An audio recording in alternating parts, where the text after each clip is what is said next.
Hey everybody, I'm Zee Garcia, and today I'm taking a look at a small two-player abstract game called Nonaga.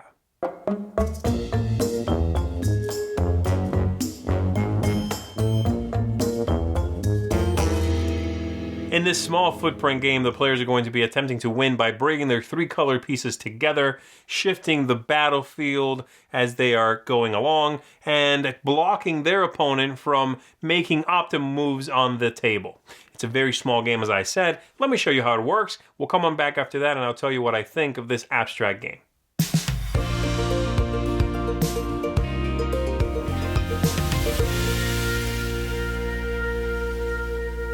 To play the game, the player is going to be taking turns back and forth until someone achieves a winning position, which is very simply having your three colored pieces be adjacent. They can be adjacent in a straight line, of course. You can do a triangle like this, or you can do a check like so. So that is how you win. As soon as you achieve that, you win the game. On your turn, you are going to move a piece, any one of your pieces, in a straight line until it hits the edge of a board or something in its way. So for example, I might move this piece here, and that's where it has to stop because it hits the other piece. And then I can move a free disc that makes up the board. So I might grab this one, and I might put it, let's say, here, like so. And it would be the other player's go now. And so the other player is going to play this one. They're going to move here, and then they are going to move a piece. They're going to move this piece, and they are going to move it to there. The only limitation here with moving of these discs is that you cannot move the piece, move the disc that your opponent last moved. So I could not have taken this one and moved it elsewhere. That one's, for one round, not available to me. All right, and now, again, it's the red player, so they're going to play here, and they are going to remove this piece here and add it, let's say, right there. Again, it's the black player's go. They are going to do this, and they are going to move a piece. They are going to move this one here. It would now be the red player's go. They might do that, let's say, because they want to block black from simply jumping in here and connecting all three other pieces. So I might do that. I cannot move this piece again right now. So I might instead, I'll grab this one and put it back here, let's say. And so on until someone achieves a winning condition. This player might jump over there, or they might have even, no, they don't want to do that. They'll jump over there, and they'll grab something and move it. And red's going to go grab something and move it, like so. Black's going to go there. And this is just, again, going to continue until someone gets a winning condition. Let's say you're the and then finally and red goes back over here and black does that, just to give you an idea of how it goes, and black wins at that moment. Okay, that's it. That's the whole game. So very simple, very straightforward little abstract game. Let's go back up top and let me tell you what I thought of it and how it feels as you are playing it.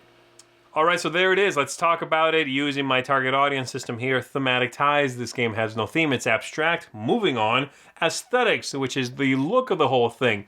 I think it's got a nice stark look to it. It's very minimal, of course, but it looks good on the table. I like the materials. The wooden components are well made. They feel chunky and pleasant enough to handle. So I think this is a success from the aesthetics and components point of view.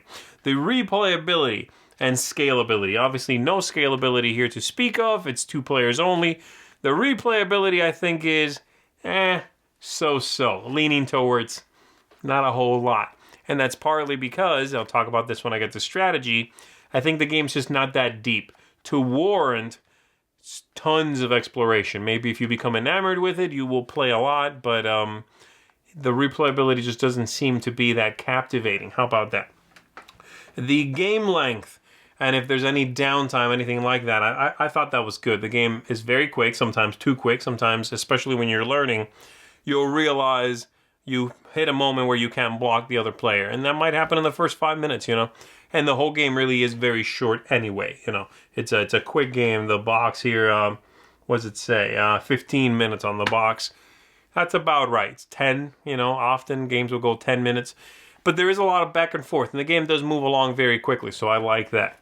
The ease of play, if there's any fiddliness, any weird design choices, anything like that, I think there's very few components for one thing, so that part is easy to deal with. I don't tend to like abstract games that force you to remember something, even for just one round.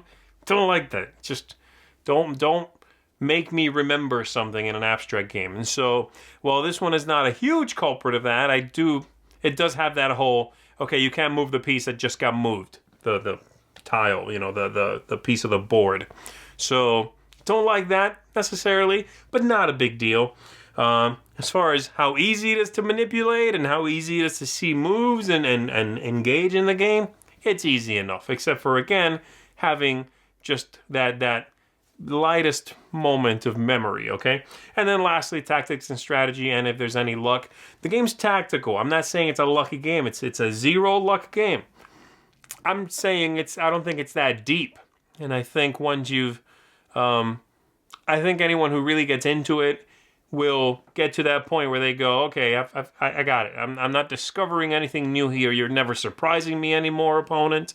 You are never setting me up with a move I didn't see, because there's simply not that much to it. It's a small game with a fairly limited number of moves. There's one kind of move, one kind of piece, a very small board, and so that's my biggest issue with it, I guess, that it's an abstract game that doesn't give me enough oomph to warrant giving up theme for strategic, a moment of strategic prowess, right? That moment where you go, ooh, that's clever, I could do that.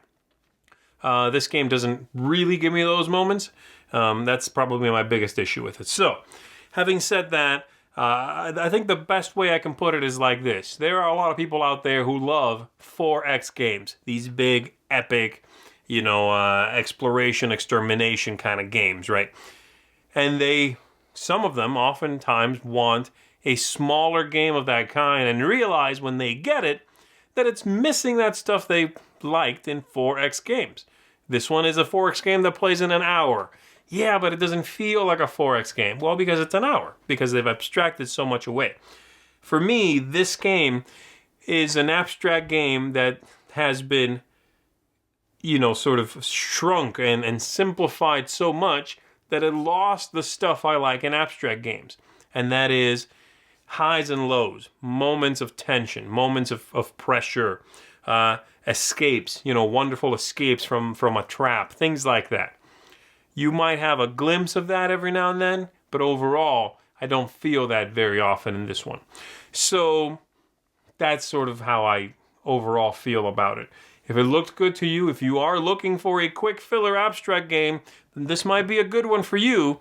But for me, I've got so many other good abstract games that I think are that the extra time investment, which might sometimes not be that much, 25 minutes, let's say, give me so much more tactically rich stuff going on that they kind of make this one obsolete, So, ultimately, if you are completely enamored by it and from the overview and you think it's something that's going to appeal to you, check it out. Nothing necessarily wrong with it. I just think it's playing in a crowded market with so many superior games that this one, being smaller, isn't really bringing anything new to the table. Even its smallness and portability, So there you go. Those are my thoughts. I hope that was informative for you, and I'll see you next time.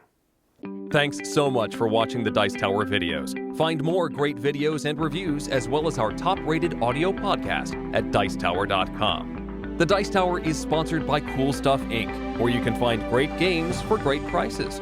Cool stuff in stock. Check them out at CoolStuffInc.com.